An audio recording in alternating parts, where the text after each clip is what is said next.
Now then, crew, welcome back to the Andy Mechanic YouTube channel, and this is Stu. We're down in Invercargill. How's it going, Stu? Yeah, good, Andy. It's excellent, Macy. Now, thank you, first of all, very, very much for entertaining this problem and trying to help me out. I'm sure you will help me out, actually. It's turned into quite a mission. Yeah. The old Triumph Bonneville T140. There's a lot wrong with it, in my opinion. Yeah. Unfortunately, the gearbox wires and primary drive and stuff. So I've successfully managed to bring the engine from the Bonnie. You saw in the last video we pulled it out of the frame, and it was crated up. It's now here, down to Invercargill, together with... How do you pronounce it? Invercargill. Invercargill. You've got to be a pirate, I think. Yeah. Great fun. All in jest. If you live in Invercargill, my sincere apologies, people. I've also brought down what I thought was all the parts, but in hindsight, looking through them now, there's probably still a few in my workshop to do, so my apologies about that. But we have got all the main gearbox components, the clutch, primary drive and stuff, so we're going to go through those now and get Stu's expert opinion on how many pieces need to be replaced. My list was very long. Stu might find other problems with it as well, with his keen expert eye, or there may be one or two parts that I've condemned that Stu thinks are actually okay to use. So, first thing, Stu, is we need to get the engine out of the crate, don't we? Right. We're going to take a look at that. So we'll need number 5 Allen key, 5mm Allen key, I think. Or if you've got power tools, even better.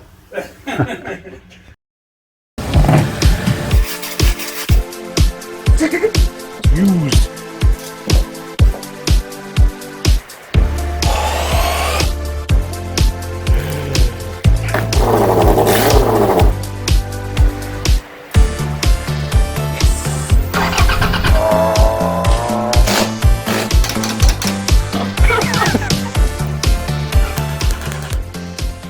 You don't paint something without warning. Honestly. God, I haven't used one of these for years. This is proper old school tool, this, isn't it? Yep, it is indeed. Yeah, I don't always use power tools for everything. I don't actually think I've even got one of these anymore. I think I left it in England. I still find it very handy. Yes. There we go, Stu. Thank you. Right. Look at that. Look at that. It's even got an arrow on it for forwards when I'm making the brackets. Okay, so do you want to pull this out of the crate now and have a look in the gearbox and just give it a once over, and then we can get the engine to one side and out of the way? Or do you want to start on the small bits? Well, we can start on the small bits if you like. Okay, We'll do that'll be my back rest, won't it? Have to carry this in. Yeah, after the That's madness. Cool. So we can leave that there for now. We'll grab these little boxes and we'll do a bit of work on the bench then. Rightio. Excellent. So where do you want to start? Because it doesn't matter really, does it? You can. I've checked that for straighteners. Did the old roll test as per the manual. It seems to be okay. But you did mention when you were first looking at it, Gets a wee bit of wear on the end there, especially on this plate here where the adjuster screw is. and that looks like it's had a lot of pressure on it. Yep, quite worn in there, so we would replace that screw. So a new screw for Yep, that. new screw for that. Okay. Now we don't need to make a list of the parts because it's all embedded in the video. So I can just, when I'm editing the video, I'll just make notes. Yep. As we go. Yep. How does the actual pressure plate look? This piece. The pressure plate looks fine. Yeah. The only thing is we've got to check when we put it back together. We've got to check that this runs true. Okay. Which is done by the adjustment on these 3 springs. But I suppose I also need to check to make sure that this actually isn't bent as well. So maybe I could pop that in the lathe at home. Yep. Just maybe mount it on that boss. Yep. Because that's welded. That's part of it, isn't it? Part of it, yes. And That then is just part of it. And then just basically just manually turn the chuck and see if we've got any kind of warpage on it. You know. Yep. Okay, so definitely a new screw because that's really mangled. Isn't Absolutely. it, Yep. That's got to be replaced. So a new screw, new lock nuts. Yep. Now, what do you think about the ends of the push rod? That end there is quite worn. And if we're doing a new screw, I think we should replace it. It's quite worn in here. You can see it's worn off the edge of there. Yeah, yeah. So I think you should replace the push rod. We'll just show the people because we're working quite a long way away on the camera at the moment. So on the actual end of the rod there, you can see there, look, there's a big chunk quite worn away, isn't there? Yep. Okay, and one of those won't be a lot of money. No. Now, I take it the blueness here, the heat mark, is where they harden the end of the shaft at each end of the factory? Yes, they do. Right, so that's not from in use, No, that's actually a manufacturing That's a colour. manufacturing colour. Cool, okay, but we do need a new one. You can see there, look, actually, on this end. Yeah. Yeah, it's quite warm. Okay, so we'll make sure we get a new one of those. Yep. Get back a new bike. I think. Now, I did measure the chain. Yes. There's some measurements on one of the previous videos, certain distance between a number of links. Between a number of links. And actually, it was absolutely fine as regards the measurements. Yep. It even feels okay, because you can normally, if they're worn, you can normally feel if you go over the length of the chain, pushing it back and forward, you can see the wear where the links actually move in here. You can see the amount of movement. And it's not overly excessive. Right, so it feels good as well. Yeah, right? it does. That's It feels good as well. So you'll get away with the primary chain. Do you often come across seized links on the primary chains? Not often, no. Not, It's something you don't normally get, because because the primary chain's got oil all the time. You don't normally get a seized link in them. Tends to stay pretty well lubricated. Yep, it does. Yeah. Obviously, when I refit the chain, I need to make damn sure I get the Direction correct. Direction correct. That's right. I did actually manage to remove it without taking that link out. I took the whole lot off together. Yep. So hopefully I won't need to get a new link for it. We'll just leave that one as it is. Leave it as it is. Yep. Cool. Don't Okay. disturb it if you don't have to. So the chain seems to be a pass. Excellent. These rubber blocks are quite worn. Yeah, they were quite tight to get out. But I didn't. This is one of the things that I haven't actually inspected in detail on a previous video. So yeah, they seem to be quite. They seem to be quite tight to get out. But that's about as far as we got with the inspection side of it. Now, I did have a lot of fun getting this Cush drive system apart. Yeah. I wasn't too sure how it actually came apart. It wasn't very clear in the manual, but we worked it out in the end. Yep. But I would, well, especially with the age of the machine, I would have a tendency to replace these Cush rubbers. For the cost of it. For the cost of it, yep. Okay. So I'd put new ones on. Alan, we need some more of those. Okay. Yep. Wonderful. Now, because that comes back out of there, doesn't it? That centre boss. Yep. That somehow goes out. Honestly, this bike has fought me from day one. It really has. There we go. See how it comes out? That's right, because it's all part of the base. Yeah. Yep. That was something that we commented. I commented on the last video. Is actually the manufacture of this is extremely the machining into it. This is obviously cast, right? This piece here. Yep. And it's put onto a machine plate. So there must be it must be somehow riveted, or I don't know, threaded into this backing plate. This piece. I don't know how it's. Never had one apart. No, it just to me it looked like a massively overcomplicated, from an engineering perspective, thing to make. Really, you know, you've got all your splines in there. You've got your threads. Oh, that's on the other gear, isn't it? But yeah. Yep. You know, just a lot of work's gone into making these components, and it's when you think about the British motorcycle industry being competitive, it's components like this to me that go, you know what, you could have made this so much simpler and saved a lot of money, and maybe stayed a bit more competitive in the industry. Over-engineered. Over-engineered. That's a classic British thing, isn't it? It is. Now that centre hub is this because obviously the clutch plates sit and run against these grooves. Correct. So we've got to look around there for wear, haven't we? There's little bits of wear. The wear isn't overly extensive. You know, you can just get a file and just file those edges up just to clean those up again. Yep. And that'll work fine. They're not badly worn at all. Okay, so I can just run a fine file across those just to. I have dressed baskets before, but usually aluminium. Yeah. You know, motocross baskets and stuff, dirt bike baskets. But this being steel, it's obviously been a lot more resilient to the wear, hasn't it? But cool. Okay, so we reckon we can save that. Yep, we can save that. Oh, Alan, be so happy. Okay, so what's next? What have we got? That's the clutch centre. Ah, yes, that was another component that was massively over-engineered as well. It is. And that's your thrust washer. The thrust washer... It's quite badly scored, is it right? It's not overly bad. It's not there's no great big lip in it or anything. Okay. So you probably just get away with polishing that and reusing it again. Yep. So that's all right. Good. So that unit will be fine. Excellent. We'll find some We'll more get away space with for that that. one. It's like a treasure trove of parts, isn't it? Now, the one thing I haven't done yet is measured the measure I have not clutch measured springs. No, I've not measured. We could do those now if you want. If you've got, I suppose, a set of verniers would be the best thing for those, wouldn't they? Now, do we know what they should be? We have a book. Oh, books are great. That's the one thing I didn't get out of the ute. Is all my manuals that Alan gave me. But if you've already got one, is yours a? I'll do some free photography. Here we go. Look, free camera work. What's yours? Is yours a Haynes or is a? Oh, there we are. Look. Yep. Look at that. Nice. It's a Haynes manual. It's about as old as the bike is, that one. It's had a bit of use over the years. Yeah, it's. I used to, believe it or not, when I was a kid, a budding mechanic at the age of about 12 years old, Mum used to take me to car boot sales, and I used to buy any Haynes manual. Didn't matter what it was for. Yeah. Cars, motorbikes, you name it. I used to collect Haynes manuals, and I've got probably about, I don't know, maybe about 150 of them somewhere in a box. Yeah, in the loft probably.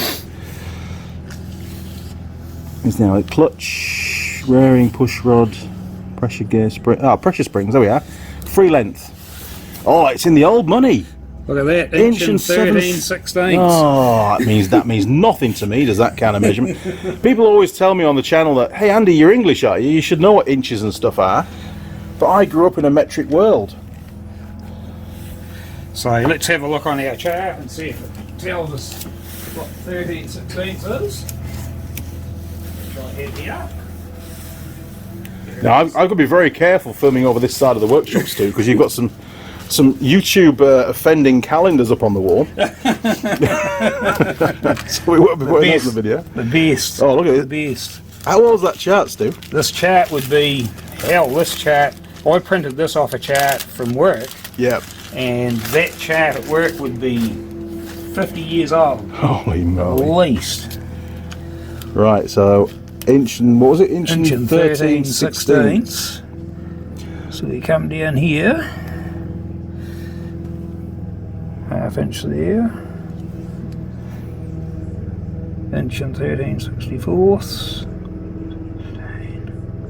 Oh, I can see an 11/16. 11/16. So it must be a bit further down then. 13/16 is 0.8125 Yep. in decimals, so 0.8125. We go into here, So we and need, that's well under what it should be. So that's quite compressed up, see, because that's only measuring 725, 730, 733. So, and this is what we need to be here is 8125. wasn't it 1 inch and 7/8? Yeah, there's your inch. There's your inch. Oh, So 1 inch is there. right. I see what you've Okay, done. and then Right. Yes, 8125 is way up in here. I've got you. And the springs are compressed, they're too short. Right. So we need to replace them. They're very too short, aren't they? There's Oh, a yes. good few mil short there. Just jumping back to metric again. Yep. So Yep. if you go to metric, like you're talking, the springs should be around 41.5 millimeters long, Yeah. and they are 43.5 millimeters long. Yeah. So they're quite a bit shorter. So 47. Yeah, so 4 mil short. Yeah. So they're a good 4 mil short to what they need to be. Right, so definitely new springs required. Absolutely. Cool, thank you for checking those. That's one thing I hadn't checked on my videos previously, so good to know that. I might have missed that. Yep. So new springs required. Cool. Keep that chart handy so we keep the Yeah, if we're going to have to... calendars from being changed. Yeah. Yeah, I'll be getting a letter from YouTube, you wait.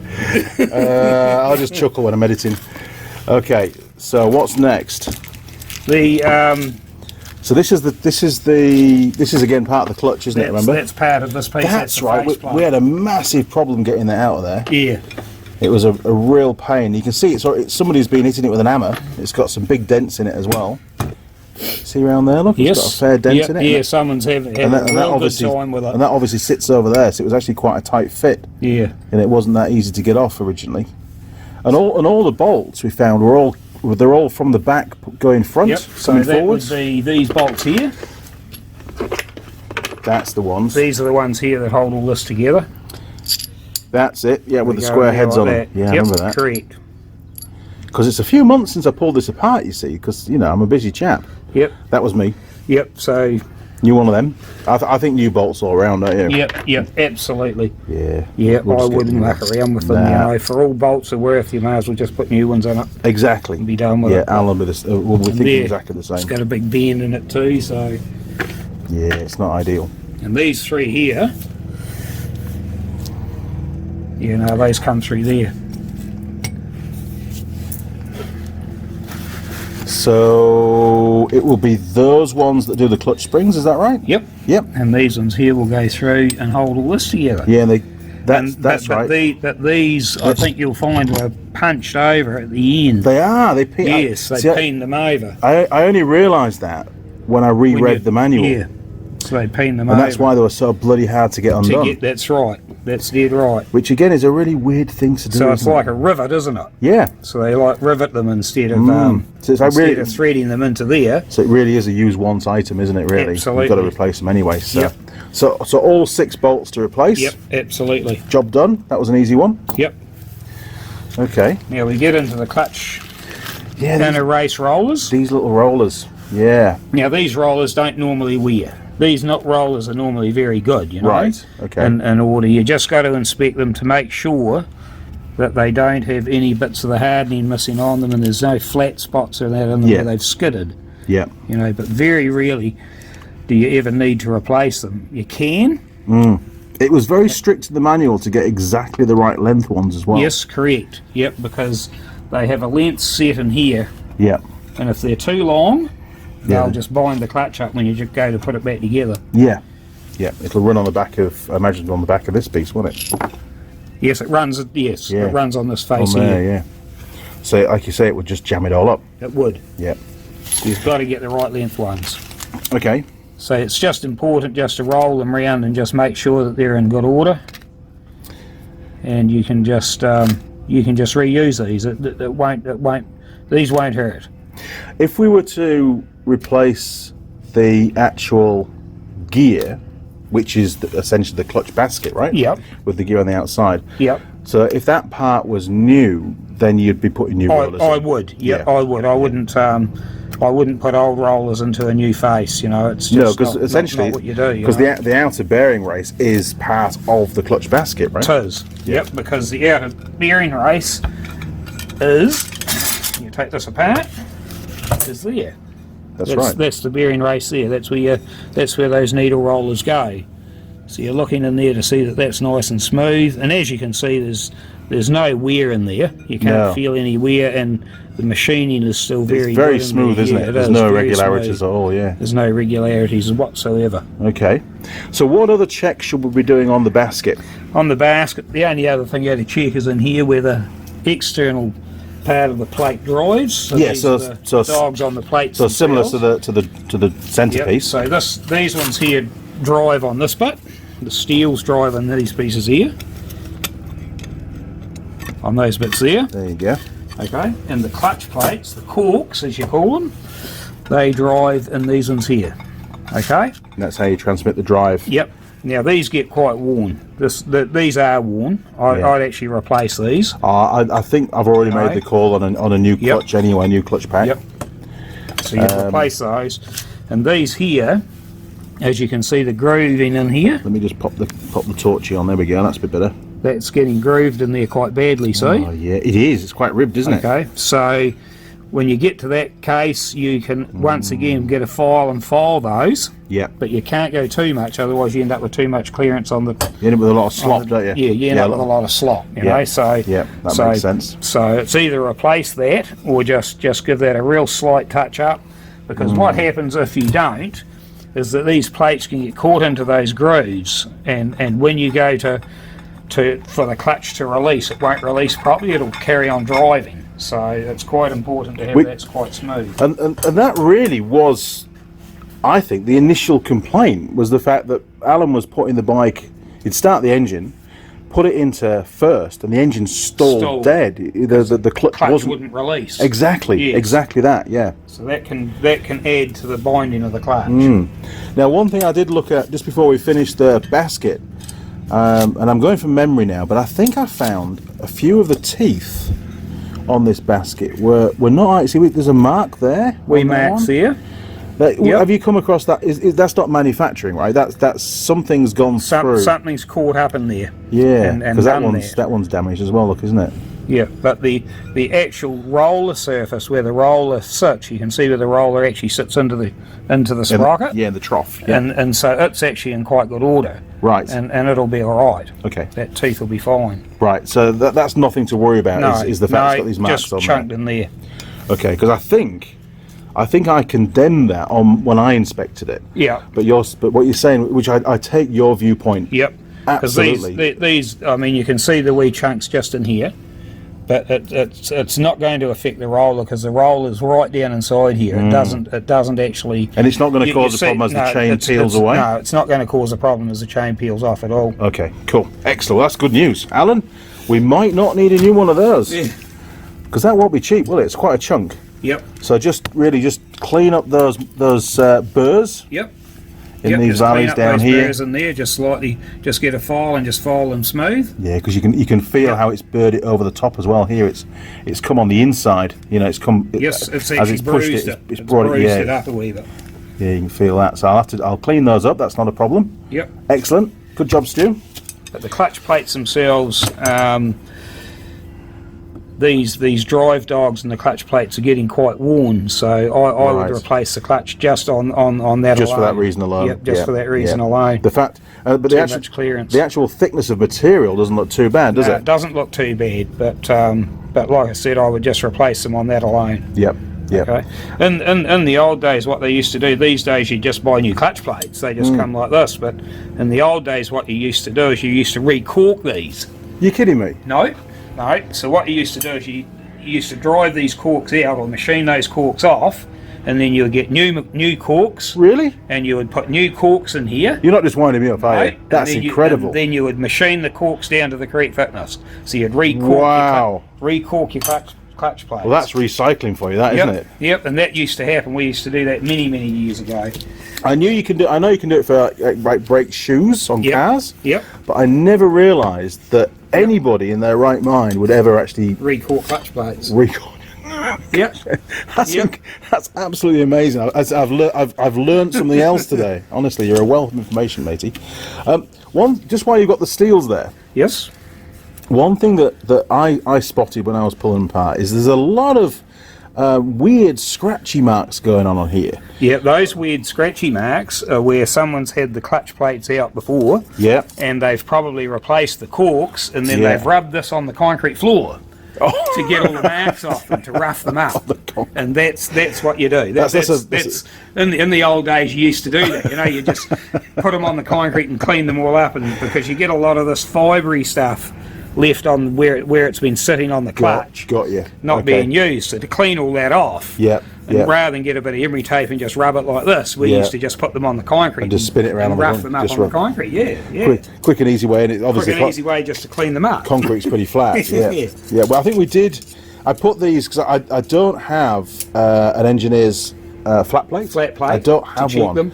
One day I'll get one. Yep. So I'll put them on the bed of the mill. Yes. Which is pretty flat. Yes. Obviously it's got grooves down it, so we have to be a bit careful how we measured up. But I did use the feeler gauge and check for warpage of all these plates. Yep. And quite a few of them were a fail. Yep. So, I mean, because we're going to fit new frictions anyway. That's right. You always replace them anyway. I think I'll be putting new steel. Well, you'd never put new frictions on the old steels. And the old steels, especially with a bike this age, you know, you just do the whole lot and be done with it all in one hit. Yeah, I agree. So Alan, replace those. We're going to dig deep in your pockets, mate. I feel so sorry for the guy. He's only ridden this bike for 6 kilometres, you know, before it failed. Yeah, well, this is the problem that every man and his dog's been at these things over the years. Yeah, it's had so many owners, right? And had so many owners and so many people fixing them, and it just carries on and on and on. So you end up doing everything. This is just the plate for covers the front sprocket. Yeah, and I must admit, you see some damage on the corner there? Yes, that's where people try and get them out because they get very tight. Do you know who that person was? No, I hope not. It was actually. It was. And in my defence, just bear with me here, Stu. Yes. In my defence, I'm going to take those screws out because I'm going to flick it over. Yep. Can you see? Being glued. It was mad. Massively glued. You know, I mentioned to you off camera about all this sealant that this guy had been putting all over the engine. It was just horrific. Horrific. Yep. And now, can you also you see these little marks here, like these little additional little lugs that are sticking out? Yes. Those are pure sealant. Yep. They are indeed. And one of the viewers, he commented. He said, "Look, the guy's fitted a bigger front sprocket, right? Yep. Or to replace the sprocket, rather than take the whole gearbox apart to remove the shaft, he's got a file, and he's filed around the engine. You'll see it on the engine. He's filed the engine casing so that the teeth clear, and you can pull the sprocket out where the clutch is. Correct. And I was like, you're joking me. Somebody has spent so long filing the engine casing rather than just pop the gearbox out. Absolutely. Well, it's the guy wants to put a bigger sprocket on. And you know, to pull the gearbox apart and take the shaft and everything out just to put a sprocket on. Quite a specialist job, right? Well, it's a big job. Yeah, and you need to know what you're doing. It's a big job. You need to know, so you just want a little bit of clearance to get the teeth in. So if you just filed a wee groove in where the teeth go, then you can get the front sprocket off and put it back on again without having to strip the gearbox to change the gearing. The problem was the guy set me up to fail because he glued the whole thing up, and with all these little lugs of sealant as well. Yep. This plate was incredibly hard to get off. Man, I was. Yeah. It was touch and go. It really was. We did get it off. I thought it was going to break, but we got it off intact. Yep. And I don't know about you, but when you compare the condition, I know it's got a bit grubby for me holding it and stuff, but this plate looks a lot newer than the engine casing. So I think it's actually been replaced recently as well. At some time in its life. At some time in its life, yeah. Now, I have seen people break these getting them off. Oh, it was flexing pretty well, to be honest. I did think I was going to break it, and you know. Now, on this plate, and I've only just spotted this now, we've got some wear. We've got quite a chunk of wear here, a little bit there, and nothing here. Yep. Now, the clutch runs in front of this plate, doesn't it? Correct. So, would that be an indication then that there was excessive movement on that bearing? Possibly. Where this clutch is essentially doing this. Yes. You know, and so the component that would sit behind there, it wouldn't be that because they've got half your bearing. So what fits in the back there? Is it this piece? No, or all this here, this piece. All this here comes through from the back. Yeah, so it comes in like this. So I wonder what. Yes. So would it be that edge there that would have? It has caught that. Yeah. Is that the right diameter? Just stick that on there and just see if it's the same size.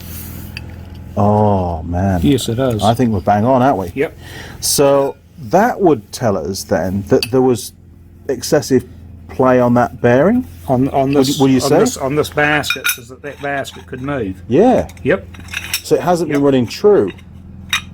Correct. Because obviously you've got chain tension. It's going to be pulling that round, isn't it? Like yes, that. Obviously you've got your front sprocket over here. Do, like I said, with these needle roller type bearings, these do have a bit of movement in them. You can't get rid of it. But it shouldn't have that much though, should it? But no, it shouldn't have that much that it's hitting that plate. No. Okay. It's all evidence, isn't it? It's telling us a story. Yep. And that's what I really enjoy about when I'm pulling things apart. And I don't have the knowledge base of this particular motorcycle design. Yep. You do. But to me, this kind of stuff, it sort of goes, hang on a minute, that shouldn't be happening. Absolutely not. What's caused that? And I think we've sussed it out. This piece here could be worn. Yeah, that's the inner race, right? Inner race could be worn. Yeah. And it's allowing this bearing to move too much. I think you're right. Too much clearance. Okay, so what I'll have to do then, realistically, is if that's overworn, that would need to be replaced. Yep. So I need to add that to the parts list. Yes. And obviously, if we were going to replace that, we should maybe get a new shim at the same time, right? Yep. Replace them as a set. Yeah, And if we're doing that, then we're probably going to need a new basket. Do that as well. So you know what? We said a few minutes ago we didn't need to buy a new basket. But now we're going to. And now we need to. And then that's exactly Especially when you see this. Yeah, and that's exactly why we're doing this inspection. Is we only want to put this thing back together once, and Alan's given me the remit to make sure that I do everything right. We don't want to be pulling it apart again. He wants the assurance that it's 100% basically. Yep. And what it costs to get it done once and right, it's not that important. The focus is making sure it's done properly, not the cost. Yep. And he's not paying any labour, so I mean, you know, he's got a good deal, right? He has. Now, I didn't inspect the sprocket, to be fair. The sprocket looks good. It doesn't seem to be that old. The rear sprocket's pretty tidy as well. No, it's pretty good. Yeah, so maybe the guy that reassembled it, you know, recently did put a new chain and sprockets on it while he was on. Yes. But that sprocket doesn't look like it's done a lot of work at all. No, and the seal should go back in again. And the seal runs surface on there, right? Yep, seal and the gearbox runs on there, which will be in the motor itself. Yep, so we can have a look at that later on. We can have a look at that later on. But that sprocket will be good. We'll get away with that. Excellent. One less part to have to purchase. I would always replace the lock tab. Yep. Yeah, so definitely. we'll get a new lock tab. Because that really is a consumable part, right? You always use a new one when you reassemble. Absolutely. Yeah. And we'll replace the nut, because this is a common thing that you see. Instead of somebody using the right size socket or getting the right socket to fit these nuts, they use a cold chisel and a hammer to get them on and get them off. It's not a good idea. No, no. In my defence, Stu, because obviously you're going to watch the videos, right? Yeah. In my defence, it was already chewed up when I attacked it with my chisel. Yep, that's quite. I didn't have a socket the right size either, to be fair. Because of having the shaft, the gearbox shaft coming through the clutch. Yep. It gives you a fair bit of length, so you need a tube socket to fit onto it. That's like a box spanner kind of thing, yeah. And over the years, I've made a tube socket for fitting over the top of these things to do it. Got you. You know, so that's what we'll use when it goes. And I will now be getting a tube socket on. You've already got one, right? I have. Cool. Okay, so I don't need to buy one of those. You've got one of those. Yep. Perfect. So we've got tools. That's even better. Can you see any more bits? Yep, these are the 3 nuts for adjusting the springs. That's right, yes. Okay, so they go inside there like that and like that for adjusting the springs when we put it back together. And they look okay? And they look fine. You'll notice it has a little dimple in the nut. Yes. Now does that lock into there? No, that dimple. Yeah. This dimple here locks into here. That's right. That I remember that. Into there. Yep. And this screw, the wee dimple in the screw, is to reduce the chances of the spring undoing, because what happens when you put it in and adjust it, you'll notice that little dimple comes along and clicks into there, into the edge of the spring. So it just gives it a bit of a location, right? It gives it a location to stop it from undoing. Right. So once it's under pressure, that just won't bounce back. It should hold it. Okay? Yep. So that's what that's for. Bloody hell. All these little tiny things that you can easily miss and not know why they even exist. Is there much more in that box? There's a key in here. Yep. A keyway for the clutch, which will locate this one here. Yep, I remember taking that off, yep. And they get worn. As you can see, there's wear edges on it. Yep. So I would replace that key. Yeah, it's only me a couple of dollars, isn't it, for one of those? Yeah, it's not very much. And and it would make sense because we're going to replace that piece anyway, aren't we? We're getting a new one of those. Yep. So really, we should be using a new key at the same time. So we'll stick him over there to remind us. There we go. Look. And this will be the nut off the end of the clutch shaft. Yep. And it looks fine. The thread looks fine. It's a locking type nut. Right. So with it being a locking type nut, are they not a use once? By the book, or if you want, you can replace them. Yep. A lot of people will. Some people use a nylock nut in their place. Ooh. I prefer to drop a Loctite on the thread. Yeah, I was going to say a nylock nut. It's not quite original, is it? Yeah, to be fair? It's not. No. You know, so if I was reusing the nut, I would put a bit of Loctite on it when I did it up.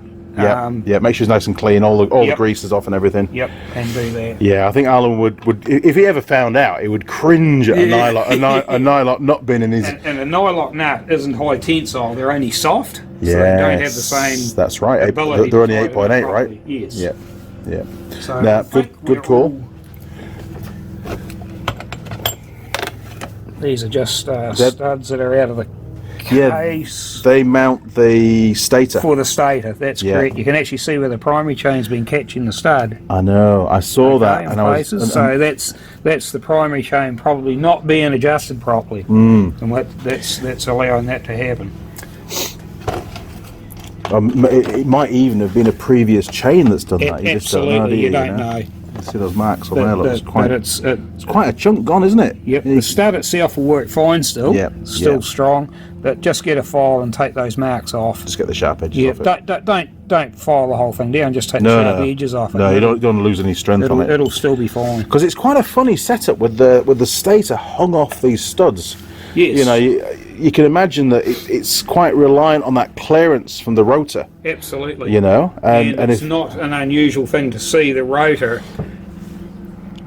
hitting the stator. actually rubbing against it. Yeah, and Right. quite often the rotors come loose. They can actually loosen off inside. So you got the taper, and then you've got this rotor itself, and the rotor. Yep. When we get to it. Yep. Can show you how they come loose and cause a problem. Ah, okay. Because they're an old Lucas, aren't they? An old They Lucas are, yes. rotor on them. Yep. Yeah. Interesting stuff. Okay. So that's- Have we exhausted our We box are. now? We are. Okay, so we're going to go. I think we'll go for a new New nut. nut. Just to clarify, we'll do a new nut. Washer looks fine, isn't it? The washer will be alright. Yep. That's no problem with Yep. that. Okay, and that's probably about it. Obviously, we need a new O-ring. O-ring. We always replace. Yeah, and O-rings that's and off the gaskets. sprocket, isn't it? The sprocket carrier. That'll be. Looks sprocketish. Yep. It is off the sprocket. Like an carrier, inner, yep. like an inner seal for that. Yep. Yep. Okay. Cool. Right. We need another box. We do.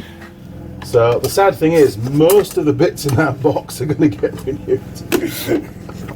Well, you've got to remember how old it is. You know. It's been around to the moon and back, isn't it? Really? 1970s. Yeah. I do like your workshop. I can only pan around so far. But I might have to just blur that bit out. Right. Oh my, sorry YouTube. Okay, you got your second box. Calendar the other way. Oh, I do push the boundaries with my Forge calendar. To be fair, the one that Jared sent down for you this time round is a lot tamer than last year's. To be fair, last year's I had to put some red tape on in a few places. Yes, for just to make sure I wasn't going to cause a problem with YouTube. Yep. But all part of the fun, really, isn't it? It is. It is. Okay, so now we sort of get to the real nitty-gritty gearbox bits, and now look, we've got some clusters and things, and that's the rotor, isn't it? This is the rotor we were talking about, and this I would replace. I wouldn't muck around. Right. Okay. So tell me why, because as you can see, the centre of the rotor to the outside of the rotor are separate. Okay, now these have a real bad habit of coming loose. and is that why it's been peened over? And look? somebody's got in here with a centre punch and centre punched all round here. So that's not factory. That's not factory. Someone I did- centre punched that to tighten this rotor up Yeah, because these rotors come loose. I did not realise that, Yeah. Stu. And what Without- happens is that you'll get a knock in the engine. It'll go knock, knock, knock, knock, knock, knock, and you wonder Yeah. what that knock is, and it's because the centre of the rotor has come out, and it's quite a common problem. So are they just normally pressed in and they just work Pressed loose over time? Yep, and they work loose over time. So you'll, Wow. you know, when you see all this sort of action here, That's a band-aid, right? Yeah, it's a band-aid. The rotor has come loose and it needs replaced. Yeah, because you wouldn't do that unless it had come loose, would you? Correct. You know, so obviously it's compromised straight away. And it also compromises the timing because your timing mark is right here. Oh golly, So yeah. when that's out of place, Yeah. you go to time it. So that centre boss isn't keyed No. to the aluminium at all, is it? Not at all. So as soon as it comes loose, the whole thing just goes out of kilter. Yep. Man, I didn't realise that. Yeah. It'll make a nice paperweight though, won't it? It will. That's a look. Give it a good clean up. I'm sure I can find a home for that. Right, Yeah. right, Alan. We've spent some more money. Yep. So a new rotor and a new rotor key. New rotor key. Always replace the key. Wow. Never mess around. And This is gonna be a long list, Stu. once again, we're into lock tabs. Always replace the lock tabs. Yep. So we'll get new ones of those. New lock tabs for those. Yep. Cool. Okay. The rotor nut looks okay. Now I'll tell you a little story about that. You'll like this. I have at home. Sorry, not at home. I have at my home in England. Yes. In my granary at the farm, it's probably still there. we used to, you know, like all mechanics do, we keep all the spare old nuts and bolts and things. Yeah, we do. We have a box, right, where you go to rummage through to find something that'll do the job when you're short of a bolt. Yeah. Well, I had and I used to call them my Uncle Ted's nuts and bolts boxes. Yeah. Because Uncle Ted, as a kid, used to have a box full of nuts and bolts, right? Old nuts and bolts. And in my nuts and bolts box was one of these. And I'm absolutely certain it was one of these. And I had no idea What it was. what the hell it was off. Yep. And here we are almost, well, probably 30 years later. When I took this off the Bonneville, I went, I know holy what that is. crap, I now know what that nut was for. It was to hold the rotor on a Triumph Bonneville. Yep. Unbelievable, but that's okay. We can reuse that. We can reuse the threads all look good, don't they? And the flats are pretty good. Yeah, it's not too badly rounded. Yeah, it's pretty good. Okay. And this one here, this is the nut off the end of the clutch shaft. This one here. Yep, that makes sense. So that comes off there. Yep. Okay. And that nut doesn't normally give any trouble. No. Okay? And someone hasn't got in with the cold chisel with this nut. No. So this nut will be fine. We'll reuse this nut. It was probably already loose. I tell you what, quite a lot of the nuts and bolts on this bike were way too loose. Too loose. Yeah, way too loose. This is the Kickstart ratchet. So when you're kicking it over, the pressure goes this way and turns the gear. Yep. And then it'll disengage and slip that way when you come back so you run out of travel. And there'll be a return spring somewhere, well, that brings this is the spring here. Yep. Okay. So you just inspect all these teeth to make sure they've got nice sharp edges, not rounded edges. So if they're too rounded, they'll slip. Yeah, The kickstart will slip. And that hurts. And yeah, that hurts. Yeah. You don't want them slipping. No, but they look pretty sharp, those, don't they? These do. These look pretty good. They've got a little bit of wear at the edge there. Yeah. But it's nothing major. Nothing major at all. It's just normal wear and tear. Okay. Because quite the shiny edges you see is where the teeth click over backwards like that. Yep. When they release, and that's what that shiny edge is there. Oh, that's not too bad then. So that'll all work fine. Excellent. So we don't need to worry about that one. That one there's good. Super job. That's good news. This is the gear chain shaft. Okay, you don't normally have any problems with these. It's pretty hefty, It's isn't it? robust, isn't it? It's not going to fall apart in any hurry. You'd think it was out of a British tank that they made. It may well have been. Left over. Could be surplus parts. Who knows? So that's all good. The spline's good. The spline looks really good. It hasn't worn off. Yep. So yep, that will work all right. We'll keep that. Now we'll get into the selector forks. Have a look at these. I'm a bit dubious about those selector forks. Yeah. I'm a fan that if you've had a problem with the gearbox, selector forks aren't expensive. No, it's a cheap insurance and policy. It's cheap right? insurance because they could get a bit of sideways force on them and flex them and get a slight bend in it, and you think they look all right, and you go to put them back in, but you see marks like this where they've had a bit of strain put on them. Yeah, it's been buffing up, hasn't it, at a certain point. You know, and for the cost of a selector fork, you just don't muck around. And this one here's actually got a bit of wear in it. If you notice, there's a big edge in here. See how it's pulled that edge up? See that? See, I So thought... that's ground out a lot. That should be flat. I thought that this was a machining... I think on the diagram it does show a little bit of a shoulder. Yep. But not to that extent. No, I hadn't noticed the actual... if I put my thumb across it, you can hear it on the camera. Yep. That there's a definite visible ridge on there, isn't there? Where the material's been... It's been folding up, where it's been getting strained. Yeah. The stress has been on it, so... That's interesting. So that one is definitely junk. Yep. That one does first gear. That stands to reason, doesn't it? We know the first gear wasn't so good. This one here, see? This is nice and flat still. Yep. It's got the odd shiny spot which you naturally get when you move it in and out of gear. Well, it's contacting a rotating part, right? It is. It is gonna buff up a little bit. Yep. So that selector fork there is actually in very good order. I wonder if that's the one that I passed. I hope it is. At least we're both right. So, so that one there is actually in very good order. So we're okay. You see, if you put it in the light, we've got a shiny area here, which has obviously been in contact. Yeah. And then we've got this part of the of the and that part there, which is still quite dull. You're happy with that? That's just normal wear? That's normal wear. I would consider that as normal wear. Yeah, cool, excellent. So the main selector fork, I've called that, is a pass. Yep. And the other selector fork we've got, once again, we've got a ridge in here. Yeah. You can actually hear your fingernail on it. That's right. And you can actually see physically that it's actually below the surface of where it should be on both sides. Yeah. So that's a no pass. Right. So we would replace that one as well. Let's have a little look at that.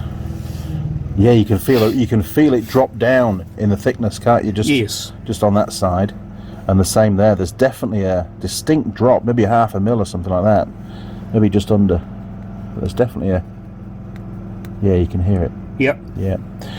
As we get older, Stu, we have to start using our hearing, don't we, and our feel. Our eyesight isn't as good as what it used to be. I can't see shit these days, I tell you that, honestly.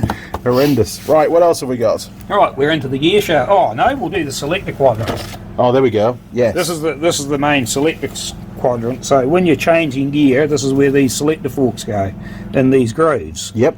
And as it comes around each of these worms, you can see that this is a gear position here. Yes. And then it slips around into another gear position. Got you. Okay, now what happens is that these get worn in the grooves, and if you have a look in there, you can actually see, when you look down inside there, you can see it's quite worn just in here. That's where the selector fork. That's where the selector fork sits into.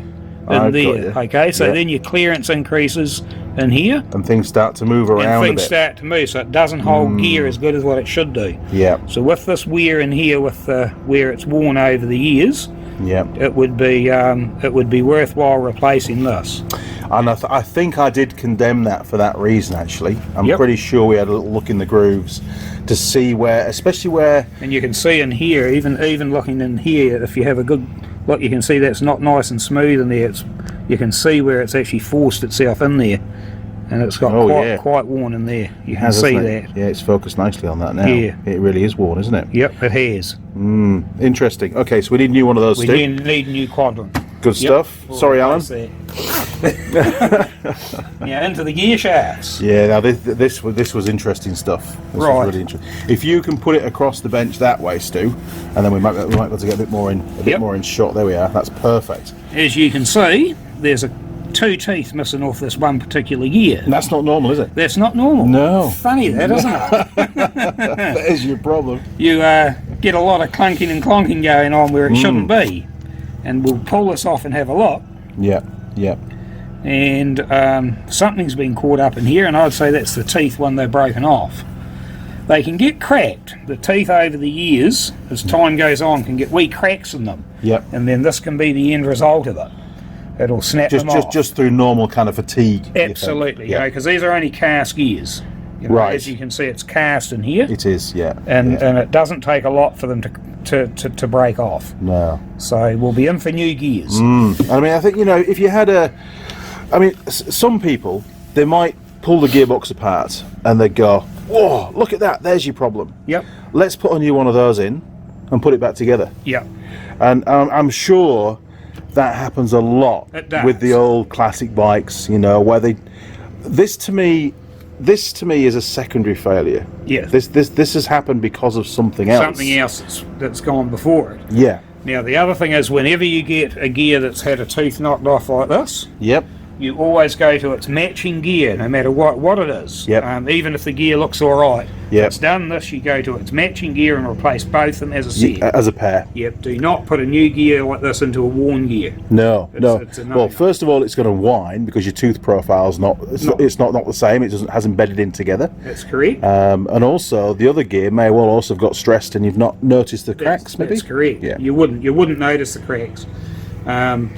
What we should do with all these gears, even if they look all right, is we should crack test them. Okay. It's because quite often you can get cracks in these teeth that you don't actually pick up. Right. Until you put it into a crack tester, and then when they crack test them, you can see where the cracks are, and you can declare whether it's any good or not. Then at that stage. And how do they do that? Is it a fluid that you put on? It's a fluid. Yes, right. they're in a dark room. It's like it's completely dark, Yeah. and they have an ultraviolet light. Ah, okay. And they put this liquid on, and then they put the ultraviolet light onto it. Right. And the ultraviolet light will see, it'll go to a dark spot. Yeah. Wherever there's a crack, it'll become dark, it'll become black. So the liquid almost goes into the crack. Right, Yep. I've got you. Yep. Well, that makes sense. But you won't see it in normal light. You have No. to be in a dark room with an ultraviolet light to actually see it.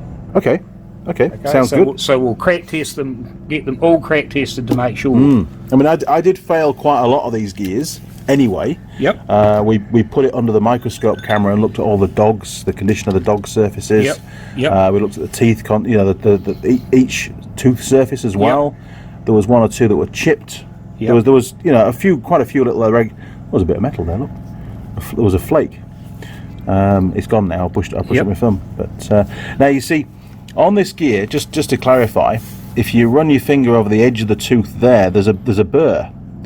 But I think that's probably the way that the tooth is machined in the factory, because there's no burr at this side. Correct. And the machine basically goes across the tooth, doesn't it, to slowly etch away the metal. So you're always going to get a burr on one side, unless of course they clean it up afterwards. But being British, we should be fine. Yep. There's no need to clean that up. Exactly. Yeah. Okay. So we can ignore those burrs. That's not an indication of wear on the tooth, unless it's maybe on both sides. Or unless this bush is getting worn and allowing the tooth to. That's a good point. Allowing the gear to move. Yeah. And I wonder if you can buy those bushes separately, or whether you've got to buy a whole new. That bush is quite worn in there. See that? Oh yeah, I can see that from So here. it's allowing it to move a lot, so I'd replace that. Yeah. We'll have to go through the parts manual, see if that bush is available on its own. Yep.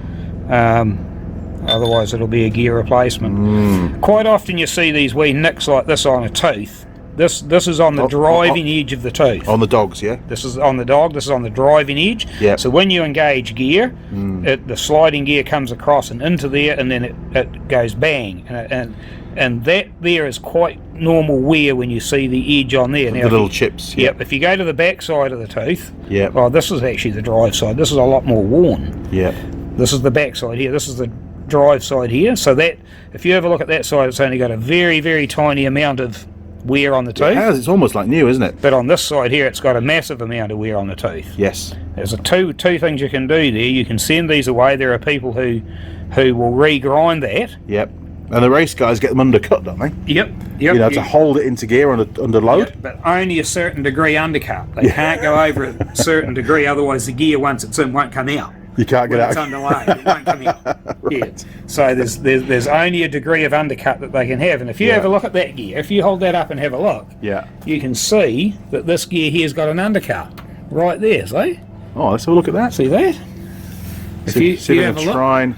Try and get the camera to focus. Oh, yes. It's got an undercut. It's not 90 degrees, is it? No, and that's to hold it in gear. Well, so that it doesn't slip out. So are you saying that this Triumph T140 is a performance race machine? I'm not saying it's a performance race machine, but it's definitely the way that that's made. Wow. And that is that when the gears engage, it sort of locks, doesn't it? They engage into one another like this. Yep. And if you can see that, you notice the taper comes together like that. That's right. Now what that stops it doing is slipping out of gear like this once it's engaged. So when the load's on, it holds it there. Whereas if it was straight, there's the possibility once these edges get a little bit worn, they'll just slip out of gear. It'll have the opposite effect, won't it? It'll push it apart rather than pull it together. Absolutely. Yeah. Good call. Okay, so we can either, like I say, we can either get this reconditioned and get these faces reground, or we can replace it. I suppose it depends a little bit on the cost of the replacement gear. Yes. And and how the crack testing comes out. How the crack testing comes out. But if we're going to replace the gear anyway because of the other reasons, we wouldn't need to get it crack tested, obviously. Yeah, on that one. For sure. Because obviously. And this is its mating surface. Yeah. So once again, if this gear here crack test fine, we can send these away and get these remachined. And I've just recently had a couple of gearboxes remachined by a fellow up in Christchurch who does a lot of race cars. And they came back and they're beautiful. They did a Harley gearbox and a Kawasaki gearbox. Don't tell me you work on Harleys. Yes. And don't tell the world, Andy. And the gearbox came back, and the dogs are just beautiful, and they just match. Right. So we've got a good guy if we need him. Yeah, we have indeed. We've got someone who we can send it away to get done. Excellent stuff. Okay. Cool. This is our... There's a lot going on with this component. There's a lot of different aspects to look at, isn't there? Yep, this is where the front sprocket goes. That's right. This here, Yep. front sprocket. Yep, because you've got these threads here for the nut, right? Yep, this is the threads for the nut. And you can see all and the you can see all the glue. Lots and lots and lots And believe of glue. me, most of it's already been taken off. And you've got the main shaft of the clutch which comes through this gear. Yep. So you've got needle roller bearings in here. Yep. As you can see, the needle roller bearings in there. We'll just turn the Mr. Light back on again. Okay. See if we can get him to focus. Oh, look at that. Yes. Yep. So that's the needle roller bearings, and it runs here on this on the clutch shaft. Yep. Okay. Now Andy's already checked this shaft, and it's quite bent. Quite bent's an understatement, Stu. So this shaft is going to get replaced anyway. It is. It has to be. There's no way I'm putting a gearbox back together with that shaft in it. So we replace this shaft. We'll replace these needle roller bearings. Right. So you do that as a matter of, if you're putting a new shaft in, absolutely new bearings every time, right? Absolutely. Cool. Okay, so you've answered another question Never there. put old bearings on top of a new shaft. You know, always replace the bearings and the shaft as a unit. You know. Excellent. And once again, if this gear here crack tests fine, Yep. then we'll just get these dogs here machined again as well. Yeah, because that one there, to me, I'm very confident, even with my memory on this one, that one was a pass for me on the inspection that I did. Yes. But hearing what you've had to say, and the fact as long as it passes the crack test, Yep. we're good to go. Yep. New bearings, new seal. Seal. Always a new seal. Yeah. Always. Okay. Yep. Excellent. So that shaft there was all taken care of. That was quick, So, wasn't it? Doesn't take long, really. Yeah. Yeah, chuck it all back together for now. And if this time round you put the gears on the correct way round, because I there was one, Stu spotted immediately that one of the gears was the wrong way around, and I in my defence, I'd just thrown it back together to bring it down here. I hadn't maybe taken too much notice of actually the orientation of each gear, so my apologies, Stu. It was quite an embarrassing moment for me when you spotted the gear being the wrong way around. Oh, this is not on this shaft, but this is on the next. It was on the other one, wasn't it, I think? Yeah. Yep. Yeah. Oh, you almost did the same. Good man. So we'll get this next shaft here.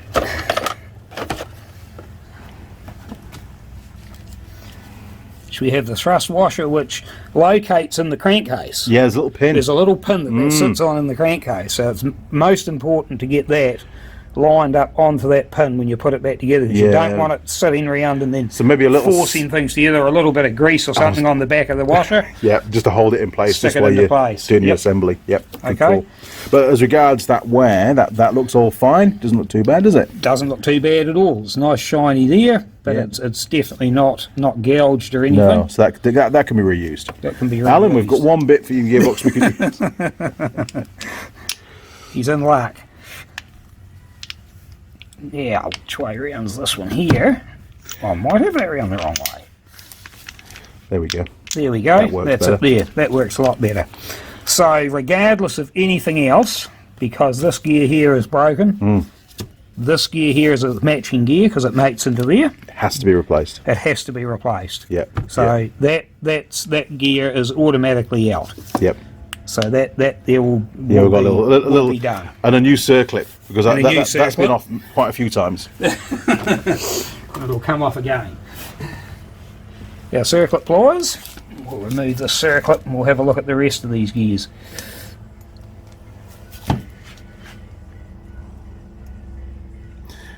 Don't feel too bad if it pings across the workshop. I don't want to chase it. No, well, we'd just buy a new one, right? Yeah, We wouldn't worry about it. absolutely. So if you have a look at this gear here, this gear here actually doesn't look too bad either. But this here, when you have a look at this is really bad. This has really been chunked really, really badly, this one. So that one is, I think that's first, isn't it? Goes I think it's big to first. small, so that'll be first gear. Yeah. Which would sort of stand to reason because of the clutch stiction we were on about in the previous video. Yep. Yeah, it's going to have a hard time engaging because there's actually effectively still drive going through it. Yeah, so this is really, really quite badly worn, and so is this one here quite badly worn. Yep. So new one. Yeah, I remember. I said to replace that drive plate at the end. Yep. Well, I think if you're going to replace this one, we replace this one. Yep. With it. Yep. So those two as a pair. So those two as a set. Yep. We'll replace them. Yep. And it should come with a new bush in it. Yeah, it should do really. You wouldn't expect a customer to fit a new bush to a gear. If you order the gear, it should really come with a bush in it, right? That's correct. Yeah. Cool. So this is our offending gear that is second. Yeah. By the look of it. And because it's broken, this is damaged anyway. So the power comes in from the clutch. This will be what I would call second gear drive. Yep. And that will be second gear driven. Driven. Yep. Yep. So they don't call it that in the manual. No, It's all old school stuff in the manual. And in here, if you have a look in here, this is very badly worn. It is, isn't it? Yeah. Where it's been getting a very hard time. Where the dogs have been engaging again. So we will definitely replace that gear. Yep. And this is the gear that he got caught putting around the wrong way. I was testing you, Stu. He was checking me out to make sure I could pick it up. So, and if you have a look at this gear here, this is really badly worn. So this, I believe, this would have been slipping out of gear. Just by that's interesting. Just by the amount of wear on this dog, with how rounded this is, I would say what happens here is that this will come in, and because of the amount of wear, because when a gearbox is fully engaged, this doesn't fully engage to here. Okay, that only engages to about there. There's always a bit of clearance, right? Always a bit of clearance. So this here, because how badly rounded this is, I believe this has been jumping in and out of gear. And this is what's caused this here to lift its surface like it has there. It has, isn't it? It's pretty because bad. As it comes round, it's in gear, you've got the power on, it comes, slips out, goes round, and then bang, it goes back in. Yeah. And this is what bruises this gear. Yeah, because the selector fork, sorry Stu, the selector fork is going to stress, it's going to flex a little bit, it's going to allow that movement and then bang back in again, because there's a tremendous amount of torque, or thrust should I say, pushing that gear out, right? It is. You know? Yes, it is. When you get that kind of wear on the dogs, it actually transfers into thrust. Yep. And we see a lot on the motocross bikes, on the selector forks, where they've been changing gear without using the clutch. Yep. And they actually stresses them. It massively. I mean, I've seen some really bad examples. You know, the gearbox, so many parts damaged because of it. You know, absolutely. I don't think the riders realise just how bad it is on a gearbox to not use the clutch. But you don't quick change gearboxes in Triumph. No, you sure as hell don't. No. Yeah, you'd hope not, anyway. Yeah, to get these ones off, we need to press this off, because this gear comes off from this end. That's right. So that needs to go in the press and be pressed off. Yep. And which we'll have to do anyway, because we're going to be putting a new... That shaft there is bent as well. So we'll be putting a new one of them in, so we can actually do that, Andy. Oh, man, look at this. We've got the press already. We can. That's the one, Stu. You turn your calendars around. There we are. Don't want to drop it, though. Hell no. Those calendars, the industry now is going way away from the traditional workshop calendars that we're accustomed to, right? I think Pirelli have stopped doing them. Who else is it? Worth have stopped doing real calendars. Yep. I mean, Forge, they're still making a calendar, but this year one is nowhere near as... Controversial. Well, you don't realise how hard it is for me to find a calendar like that every year. Man. Well, I'm going to keep an eye open for you. How's that? I have calendars like that in my in my garage ever since I was young. I've grown up with it too, mate. And it's, I don't know, it just adds to the ambiance of the workshop. Right? Absolutely, it's a workshop. It is a workshop. It's what we've always had, you know, and it's what we enjoy. Always got to have something to look at when you're foaming in your workshop. So we can set this up in here. We'll use the press to press this shaft out of here. What rating do you press? Is that a 10 or a 12? Oh, this is a 10 ton. 10. I think it's the same as mine. Yeah. Yep. Which for all intents and purposes works very well. It's enough for most motorcycles. For most stuff you do, it's alright. Yeah. Every now and again you strike one that's just not enough, but for most of it, it works well. Have you had many explosions across the workshop? I have not. No, I have not. Well, that's good news. That actually came off pretty easy, didn't it? Yep, it did. It wasn't too bad at all. And is that gear key to the shaft at all, or is it just... It is splined. It is, it's splined, Yep, there we are. It's splined, it's a spline fit to the shaft. Cool. Well, stating the obvious, Stu, you've obviously done that hundreds of times. Hundreds of times. That was effortless. Good job, matey. Okay, so we're all stripped down. We're all stripped down. We've now got the gear pressed off. This is the gear that's pressed onto it. Yep. Spline to the shaft, as you said earlier. Spline to the shaft. And how does that one look? There's a wee steel clip in there, and that's so that you don't. Oh, look at that! A little spring clip. Yep. That's like what you find on drive shafts, isn't Yep. it? On like CV joints and stuff, they hide these little circlips. So that's what they use as the shoulder to sit against here, so that your gear doesn't go on too far.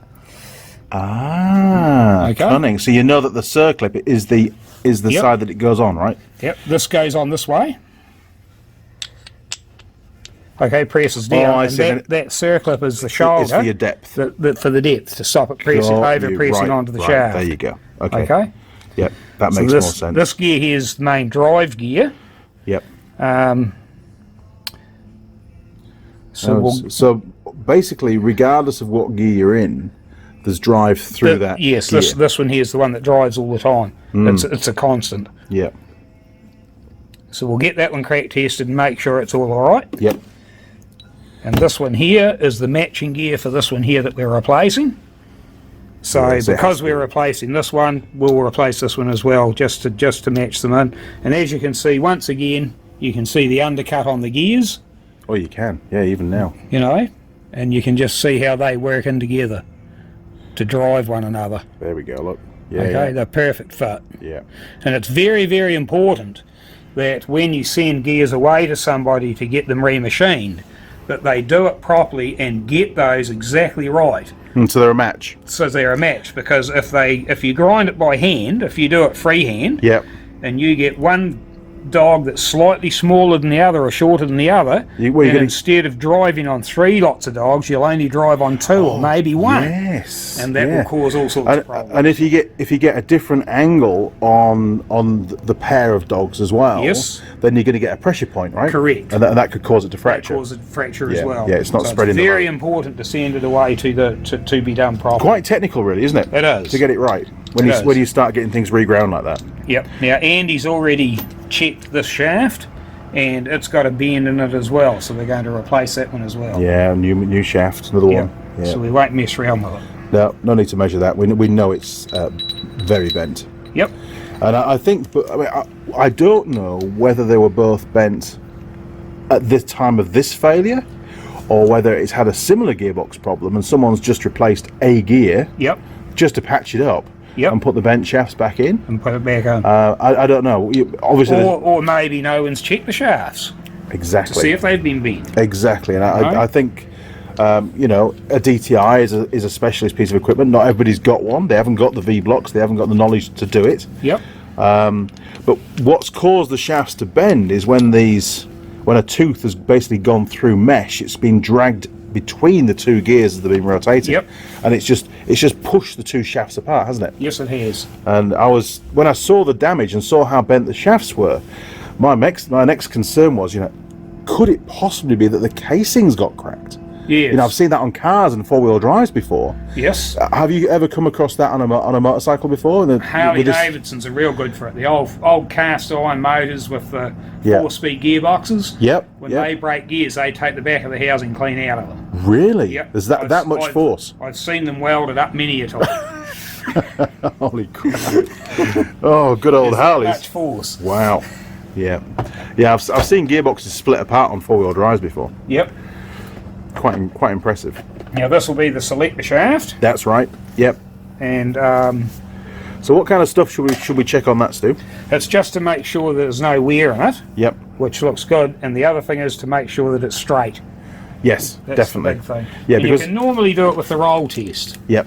If it rolls nice and freely, Yep. you can even feel it, Yeah. Otherwise, you put it between 2 centres and spin it with a dial gauge in the middle That's right. and see if it's out of round, see if it's Yeah. out of true. I But you think can normally... we did There's that. another wee trick you can do. Oh, here we go. I like tricks. You can get an engineer's roller, like this. Which is straight and flat. Straight and flat, and you can put it up against the shaft, I'm going to go behind you now. okay, Yeah. and look into the light And just look for air gaps, right? and look for ear gaps. And what do you reckon? And I reckon that shaft has got a slight bend in it. See the ear gap at the bottom? I'm going to come around this side. If you have a look there, there's an ear gap at the bottom. See that? I'm going to, hang on, just keep the pose. Let's see if I can bring the camera in.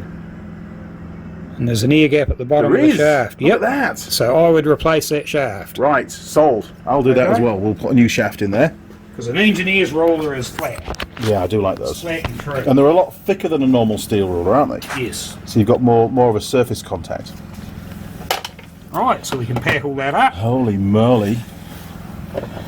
So there's a few bits to change there. Yes.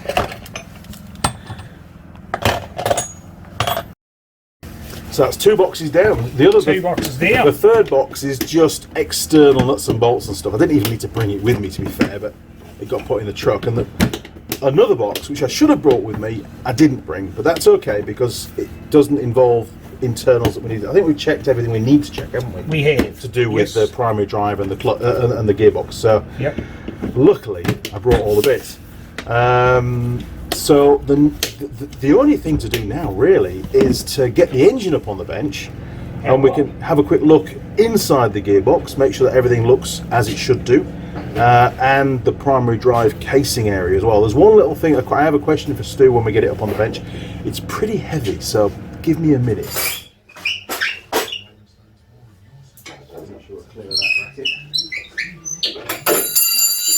You've got to drop your spanner now and again. Yeah. It's not going to be quite as heavy as it was with the box. Right, it's a lot better when 2 people are hanging on. It definitely is. And it's a bit smaller now as well. Phone cameras. There's a lot going on in the background. It's not like a normal camera. Yeah. And I find that I look so much younger on the screen to what I look in real life. You know, it's quite bizarre. It's a great phone. I do like it. So before we start delving into the casting and just looking around for any more telltale problems and things that Andy's done wrong, what sort of stuff should we be looking for, knowing what the failure was? You know, we've got a gearbox that's suddenly been stressed apart. It's been put under a tremendous amount of load as a casing. And obviously you've come across that many times before. What problems have you come across with the actual engine casing in the past? Normally the engine casings don't cause a problem. Right, they're usually pretty strong. Yep, they're normally pretty strong. Yeah. I've never had to replace an engine casing because of a failure in a gearbox. Okay. It's always been good, you know. Yeah. They've always been fine. The only ones, like I said, that were the old 4-speed Harley gearboxes, and they were just Self-destruct. Yeah, self-destruction. All right, they were terrible things. But never mind. We won't get into. No, won't delve I'm into going to that. get a letter from Harley Davidson There shortly. might be many of your viewers out there that like them. And I have nothing against the later ones. But I have. those earlier ones. I get no questions about Harleys. Nobody ever. In fact, I cannot remember the last time I ever got a comment about a Harley Davidson. But other than Harley, the tool girl. That was about the only time I got plenty of comments on Harley the tool girl. I'll tell you that. Yep. Okay, right. Well, let's take a look.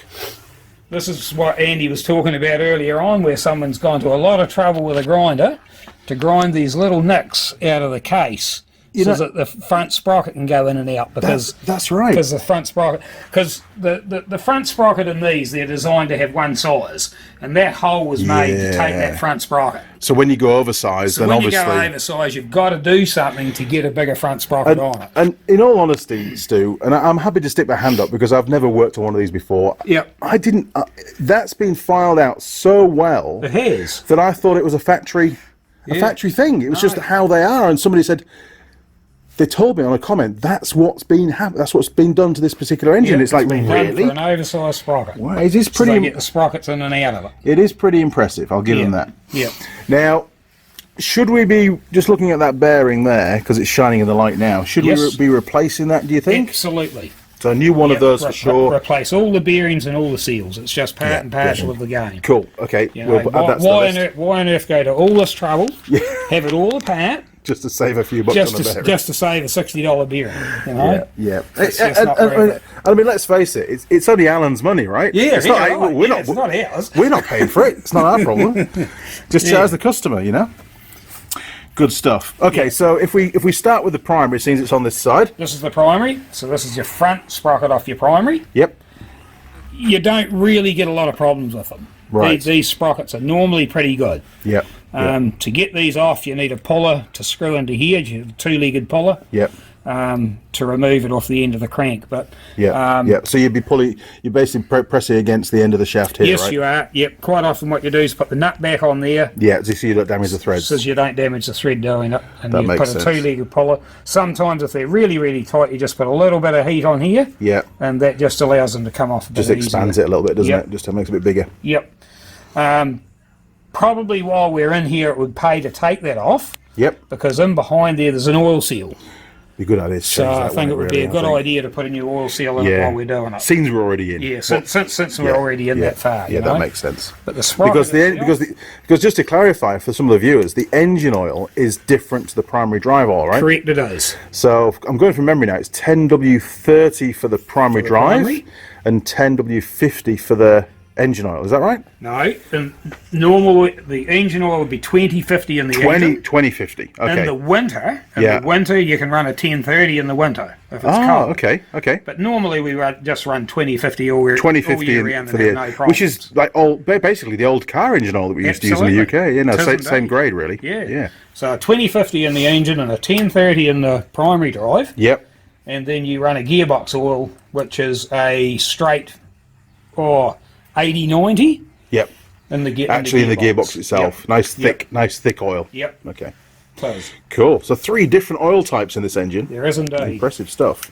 And if you have a look inside here, you can actually see where the wear marks are, where that clutch basket's been touching it from time to time. See those here? Oh, look at that. See that? You see? In here? Yes. And you can actually see where it's been pulling into it. And, Put me a little torch on as well. There we are. Look, and you get that shiny spot in there. That is, I must admit, I did not spot that. Yeah. And none of the viewers have spotted it either, to be fair. And we did some pretty close-up photography when we were taking the primary apart. But wow. Yeah. So that bearing on the back of the clutch basket is definitely shot, isn't it? It's definitely allowing the clutch basket to move a lot. That's very interesting. Now, Stu, I have a question for you, just while we're doing close-ups. If you look under here, put the old thingy back on. Can you see all the gloop? Yes. Oh, hang on, my hand's in the way. Correct. There we are. Look, see all the gloop up there. Yep. And this little aluminium plate. Yep. Now it's obviously a baffle to try and cut back on the oil. I think maybe going on the seal for the wires that come out, maybe. Yep. Or maybe it's to catch oil and maybe run it towards the front. What it is to try and stop the oil from getting up into this breather, and you'll notice that someone else has put another breather in here. This is not original. This will be where the wires go. That's where the wires go. But what they've done with this plate here is in behind here, this is your crankcase breather in here. Mm-hmm. Right? So what happens is oil gets into this breather. Yep. So what they've done is they've put that baffle plate in there to try and stop oil getting into that breather. So that's not a standard part. That's not a standard part. Somebody's made that and put that in there. Normally that would be open. Got you. And this is where your wires from your alternator come through. That's right. I remember And taking there- those and out. there's- Yeah. And there's a rubber boot goes over there. Yep. That Yep. seals onto the wires. That's probably on the stator. Yeah, it will be. It'll be on the stator itself. Yeah, I'll have left it on the wiring Okay, probably. so it would I would check that rubber boot, make sure that it's not perished and cracked, because that creates oil leaks as well. You know, if that rubber boot's I not think we'll good just oil, get. We'll get just get a new one. It's done then, isn't it? it's You not know, worth mucking just- around with. Nah, not really. No.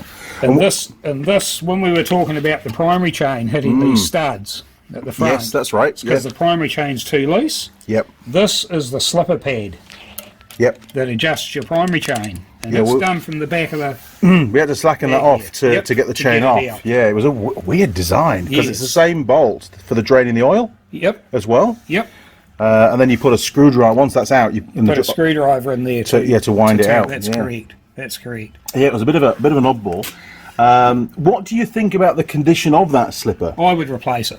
Okay, so a You new know, slipper then. It's quite hard. This has gone quite hard. Yep. And this has got quite a few grooves in it now, so I would put a new slipper pad in it. Yep. And it shouldn't be over expensive. Well, no, they're not. No, They're not. You know, Plus it's a consumable, yeah. Yep. So you just replace it. Just do it. You know? Cool. Okay. All right. So we'll spin the motor around. We'll have a look inside the gearbox here. You okay doing that? Yep. I'll be cameraman then for a Sure. second. How's that? Do that. slip that in there, and slip that back under there so the motor doesn't fall over on us. And you've built a few of these engines from the ground up, haven't you? These ones. Over the years I have. Yeah. Going back years and years ago, I did a few of them, you know, and Yeah. but I don't do so many these days. No. There are other people out there that So they specialise in it, I suppose. specialise in it Yeah. and are really good at it, you know. Well, they'd be a lot better than I am at it. This is the first one I've ever had to tackle, to be honest. So when we get inside the gearbox housing itself, this is the gearbox housing itself, and this is all where the cam plate goes in here for the selector cam plate. That's right. And Yep. your D-tenter for your gear position goes up in here. That's like the last thing to come out of the gearbox. if Yes, I'm it right. is. Yeah. Yep. First thing to go in the last So thing to come in. your detent comes up from the bottom, doesn't it? It Yep. runs on the Yep. plate. Runs on the plate, Yeah, which through goes there. round and round in Yeah, there. got you. And what's this here? What's this spiky thing at the back? That there is your oil level plug. Okay, now if you have a look underneath the motor, Yep. we just tip this right up. Oh, there we are. Look. Yep. Okay, to drain the gearbox, you take that bolt completely out. Yep. Okay, to fill your gearbox, you Yes. put that back in, but you take that centre bolt out. And when oil Oh, reaches, and you're forcing the oil upwards. no, what happens is when you put the oil in and it gets to this level here, Yeah. oil runs down that tube, and that's your gearbox oil level set. Oh man, look And at that. that's how it works. Yeah, because obviously you couldn't have one on the side because there's all that Kickstart gubbins and your gear. There's other gear selection stuff out there as well. Yep. Very very busy, and you couldn't have it on the back because obviously there's a frame in the way. Yep. So that's how they've got around So that's it. how they got around it. Wow. So that's for setting your oil level. So that's the drain and that's the level. You see, I'll need to know that when I come to actually put this back in the bike. Absolutely. Yeah, Alan was a bit distraught that I'd taken the engine out of his bike, to be fair. I just sent him a picture, off to Invercargill, and he's like, why? Why is my engine going to Invercargill? It's a good place for it to be. Absolutely. So, and we'll replace this needle roller bearing in here, and there's another one of those thrusts we were talking about that are pinned into the, you can see the pin in there. It's still hanging in there, look. It's still there, so that one there's still there. That's done well to survive the journey. Yep. So, but we'll replace this needle roller bearing as well. We won't muck around. Yeah. We'll get a new one. Yeah, and they're easy enough to get out. Yes, they're easy enough to get out. You can just use a drift and drift them out, and then you drift them back in again. Yep. Yep. Good stuff. yeah. Well, we'll be seeing you doing that later on at some point. Well, Excellent. but the housing looks good. We'll just take a. Yeah, We'll just clean it all up. There's clearly, it hasn't been, hasn't- sorry. Yep. It hasn't been damaged by the Gears sudden breaking. stress. Yeah. No, everything looks good. So we'll get away with that, and Excellent we'll stuff. be able to clean that out and Yeah, put it all back together. There was a phenomenal amount of sealant round here. Yeah. It was just buckets of it, It was Yep. horrific. No surprises. But the one thing about British engines when you're working on them is that everybody thinks they know how to fix them, and a tube of silicon is the biggest Biggest offender, thing right? they use for them. The more silicon they can put in them, the better. Well, that's not right. No. Silicon's your enemy around the engine. It Jeez. is. Starts blocking up oilways and all sorts of stuff, doesn't it? Yeah, it does indeed. Yep. So when we put it back together, it'll only get a smear Yep. put on things. There's no need to have buckets of it hanging No, out everywhere. no. It's just And a waste of time. Are you going to give us a guarantee to no oil leaks? No, I'll never do that. You're a wise man. Yep, I'll No. never do that. It would be an authentic engine if it had an oil leak. That's just the way they are, right? It's a feature, not a flaw. Yeah. You can make them oil tight, but it takes a lot of work. I know of a guy many years ago, he was determined to get his one oil tight, and he did get it oil tight. Wow. But it was a lot of work in doing it, but he got it. Yeah. Bloody hell. Well, that is fantastic. So I think we've pretty much covered everything we needed to cover on this particular journey. Yep. So we've gone through all the primary drive components, we've done the gearbox components, we've had a little look inside the gearbox casing to make sure there's no damage in there. We've talked about removing, replacing the bearings in there and thrusters and so on. The next thing for me to do now, which is a pretty long haul job, is to go through my previous video to see what parts I identified, and then go through this video while I'm editing it and make a list of all the extra stuff that you've condemned. Sorry, Alan. And come up with a final parts list. Obviously, there's going to be lots of gasket. Is there a gasket here, or is it just sealant? Yes, there's a gasket. There's a gasket that goes in here. Yep. And there's also a gasket that goes on the outer housing as well. Cool. So now the only other thing you've got to do is on the outer housing, you've got the gear selector. The wee pins. There's like a quadrant in there, isn't there? Yep. Yeah. Now you need to check that those pins in there are all working properly. You know. Right. It's all attached to the outer housing. A metal plate holds it all in place. Okay. So you just need to check to make sure everything in there is okay. Well, I will. Before it goes back on. I will. I mean, worst case scenario, we're going to get to that point, because obviously we're going to assemble it down here. Yep. We'll get to that point and you're going to go, Andy, you've missed this. Yep. And I'll feel this big at the time. But hey, you know, not done one of these before. And then we'd just have to order those parts. Yep. And then there'd be a delay, and then we'd finish it off at a later date. So it's not the end of the world. Alan's told me that he's not in a rush to get it back, which is good because we're already 1 year in on this project. It's unbelievable. The CB750 was 18 months, and it was back to his home. I reckon we're going to beat that. Yep. I won't be able to get back down here until probably late January, early February. Hopefully we'll have all the parts by then, and then we can actually schedule putting it back together over a weekend. Yep. And then I can chuck it back in the crate and take it back home and carry on with the next step. Yeah. And the sad thing is, it's not just an engine fix anymore. Alan's on about possibly looking at the top end as well. Right. If he decides to go for that, that's something I might get you to do while without me. Yep. Pull the top end down, inspect everything, add to the parts list. Yep. And then we can do the reassembly of the top end as well. Yep. Obviously, I have to talk to Alan a little bit about some wages for you, because the job list is getting longer and longer at the moment. And I really appreciate your time today, Stu. I don't mind that. It's been great. I've enjoyed it. It's really, really cool because brings back memories. Yeah, I bet it does. Yeah, and nightmares. Probably. Yes. No, that's really cool, mate. So you've got a safe place to keep it while. Absolutely. Yep. You still got plenty of room in your workshop. Yep. Just. Yep. We'll put it back in the box and it'll sit in there until we're ready to go again. Excellent stuff. No, that's cool. And Stu, thank you very, very much. I really appreciate it. Pleasure, Andy. Anytime. No, it's good. It's great, and to have you on the channel and your knowledge, it's going to help a lot of people. To be fair, cool. It really is, because there's lots of these bikes still out there. There is. You know? Yeah, there's lots of them that's still out. Lots of people are still fixing them up. Yeah, and if we can just help them a little bit to do a better job. Yep. And to be more informed on what they're actually going in for, what to expect when they pull something apart, something that I didn't really have when I pulled it apart. Yep. Other than a few really old grainy photos in an original, Triumph service manual that have been photocopied so many times that the pictures were just almost illegible. Yeah. It's going to help them and give them a bit of peace of mind, and maybe they're going to go, you know what, that's a bit too involved for me. I'll find a specialist to do it rather than do a half-hearted job and make a mistake and make it worse than what it was to start off with. So, no, it's really cool. Okay, crew, that is the end of this video. It's probably a much longer video than I originally planned it to be. That's normally the case. Thank you again to Stu for all his time this afternoon down in Invercargill, and really for allowing us to come into his super special workshop as well. This is a real workshop. Stu's done so many repairs in here, hasn't he, over the years. I bet there's been many late nights in here. There have been in the early days. Get your mug of tea and just carry on. I remember we were talking about Uncle Ted earlier on about his nuts and bolts box. He was my godfather. He's passed away many years ago, unfortunately, but as a young lad, I'd be out in the workshop with Uncle Ted fixing, I was only maybe, 12, 13, 14 years old, and we'd be fixing some old BSA or an old a little scooter or whatever it was. We'd be fixing it 3 o'clock in the morning.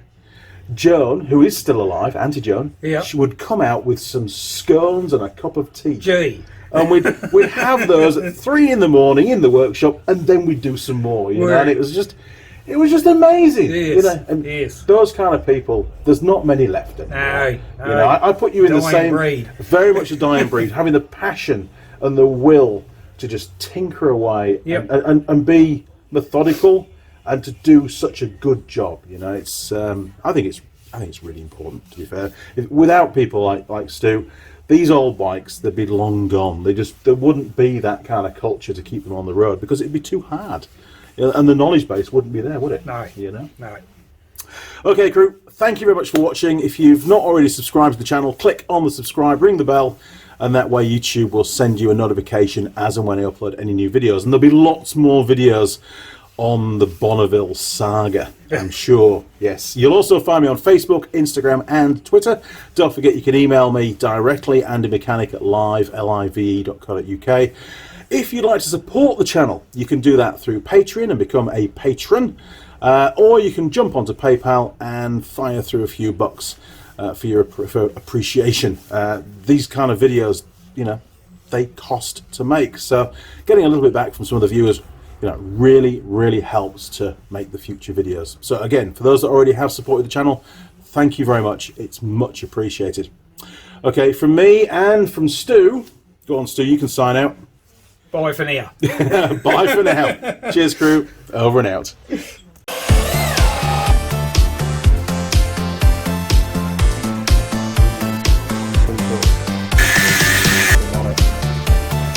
And you get the Oh,